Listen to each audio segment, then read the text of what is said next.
गोकुल और वृंदावन के बीच एक छोटा सा गांव था, बरसाना, जहाँ की धूल भी स्वयं को भाग्यशाली मानती थी, क्योंकि वो श्री राधा रानी के चरण कमलों का स्पर्श पाती थी।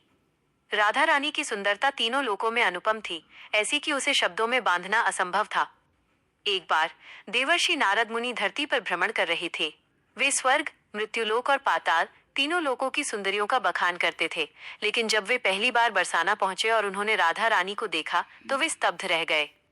राधा रानी अपनी सखियों के साथ यमुना के किनारे बैठी थीं।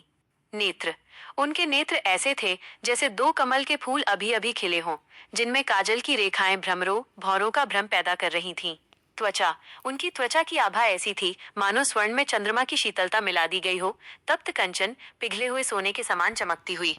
केश, उनके घुंघराले काले केश ऐसे थे जैसे वर्षा ऋतु के बादल उनके मुखमंडल पर छाए हों। मुस्कान, और उनकी मुस्कान, वो इतनी मधुर थी कि मानो सैकड़ों वसंत एक साथ खिल उठे हों। नारद मुनि ने सोचा, मैंने स्वर्ग की अप्सराओं, रंभा, उर्वशी और मेनका को देखा है। मैंने माँ लक्ष्मी और माँ सरस्वती की सुंदरता का भी ध्यान किया है, लेकिन ये सुंदरता तो इन सबसे परे है।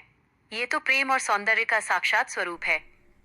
नारद जी ने श्री कृष्ण को देखा, जो बांसुरी बजाना भूलकर एकटक राधा रानी को निहार रहे थे।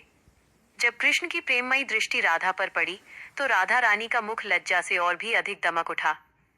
नारद जी ने समझ लिया कि राधा रानी की सुंदरता केवल शारीरिक नहीं है, बल्कि ये प्रेम की शुद्धता से उत्पन्न हुई है। वे सुंदरता की देवी इसलिए हैं क्योंकि उनका हृदय प्रेम से इतना परिपूर्ण है कि वही प्रेम बाहर सौंदर्य बनकर प्रकट होता है।